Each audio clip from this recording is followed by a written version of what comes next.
Hello, everyone. Good evening.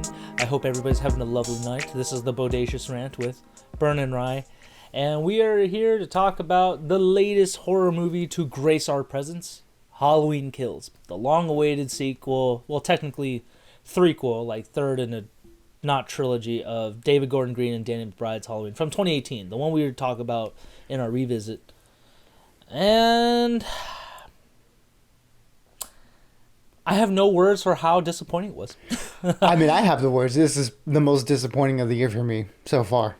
I mean, and I think it will be bad.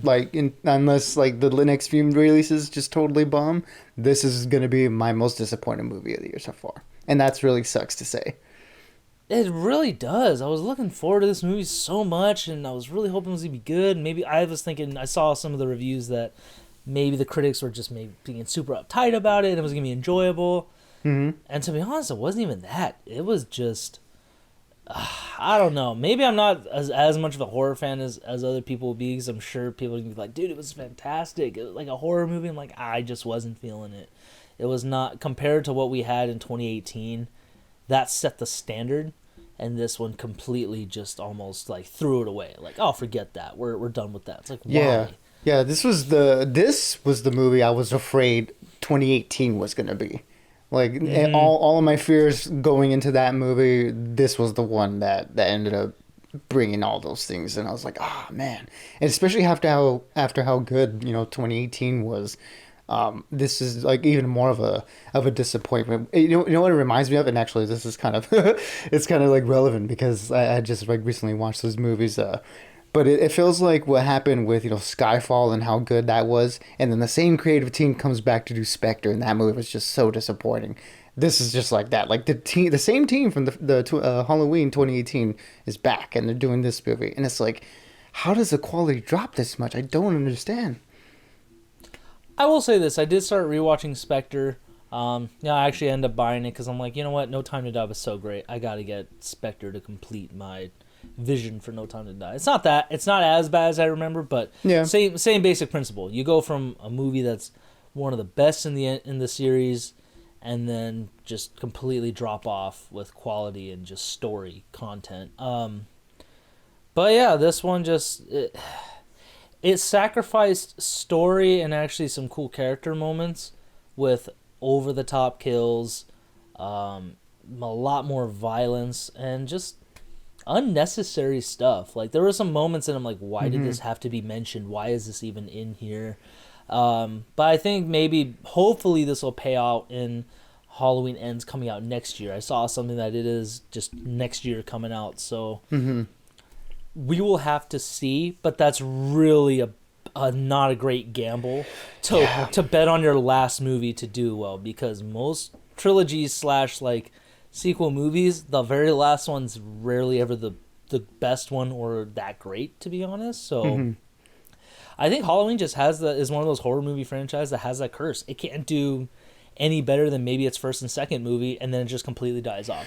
Yeah, it seems like the longer you try to drag the story out, just the more diluted it gets. And I think it really did, this movie kind of answered my fears of the end of the last one, where I felt the way the last movie ended, and I will mention spoilers from the last movie since this is the sequel to that one. I feel like it's only fair, but where the movie ended in the last one, where the three Strodes, Laurie, her daughter Karen, and then I forgot Allison, right? Allison. Yeah. So we have the three generations of Strode women that finally get the jump on Michael and end up killing him. But what we think at the end of that movie. And I felt like that would have been such a really fitting end for it to just be Halloween and then Halloween 2018. And the fact that they continued the story on here because it feels so unnecessary and because it feels so gratuitous and it feels almost like a cash grab. Like and weirdly, just because none of its execution works, it really does a disservice to the last movie, and I feel like it cheapens the ending of that one, where that one felt like it could have been a real good end to this story. It feels like they just extended it just because, and that really sucks. Yeah, I mean, I hate to say it, I'm kind of getting the idea this could just be a filler movie for the last one. And Definitely. The last one maybe like The second one, at least I'm hoping that's the point. Because if the last one is great, like the original sequel that David Gordon Green and Daniel McBride did, I'm like, okay, you know what? I'll take that. But at this point, the Halloween has kind of dropped off for me to even really look forward to. So I'm really disappointed by that. I mean, I still love Daniel McBride, and I'm excited for David Gordon Green because he's working on a new Exorcist trilogy. Mm-hmm. But and that could be the case. Maybe he was juggling two projects or finished this one up just because he wanted to get on to work on the next one. We've seen, not necessarily proven that theory, but we've seen a situation like that. Like, prime example, the Game of Thrones writers. They were trying to get to Star Wars stuff because they were already contracted to do certain things and just finish that last season. At least I got the vibe for that. And they dropped the ball in the last season, and now they have nothing going on. So, yeah, I mean, know. it felt like 2018 was very much like a passion project. You know, something that someone had a great idea, and they wanted to make it, and they pitched it, and it got made, and everyone liked it. And then this very much feels like what it was. Like, you know, the last movie, it was its own thing, and then all of a sudden we got, you know, Halloween Kills and Halloween Ends announced and greenlit, and we're like, okay, we're gonna be making these two movies. So it's like, you can really tell that, and it feels like all the craft and all the passion that went into the first movie was just not present here. And I think that really just shows, in especially in the characters, where as in the first movie you really get attached to the characters. Even a lot of the throwaway characters that do end up dying, you know, we get endeared to them, at least in the scenes that we see them in. Like, you know, what comes to mind is, you know, the little kid and his dad in the truck when they come up on the overturned bus. You know, we get that fun little conversation of, I just want to dance, Dad. You know, I like hanging out with hard. you. Yeah. It hits me in the heart. And then, you know, we have the scene of the two cops talking about the banh mi sandwiches and like how to make a good sandwich. So, like, you know, they do a good job of using like time economically with characters that we shouldn't care about, but they endear them to us using humor, like, so that way the kills feel a little bit more impactful. And in this movie, I didn't care about any of the characters. They were all so dumb. They made the worst possible decisions that you could make in a horror movie. And I think there was a little bit of commentary that they try to make about, you know, like mob mentality and like what this sort of like, you know, city trauma can do, what like something like Michael Myers could do to a small town. And I think that's interesting, but I don't think they really made us care, and I didn't care. And when a lot of, you know, characters start dropping, I was like, well, they kind of had it coming. Yeah, they try to do a social commentary situation. We're not gonna try. Sorry, guys, if we're trying not to spoil this for you. Yeah. And it just didn't work. It was a smart commentary in the worst way. Yeah. Like the dumbest way. Like, it was very obvious, but it just was like, this doesn't work for me. I already know that, so what makes this any different? Mm-hmm. And I don't like any of the characters involved, so I can't like bring myself to like, oh man, that was very poignant, or that they really made a good point there. It was just like, oh well, okay, I guess. There are a couple kills, though, like we were talking about the Rob Zombie thing. This one a little too Rob Zombie with it. Where it Yes. was just some kills I was just, wow, why did this have to happen?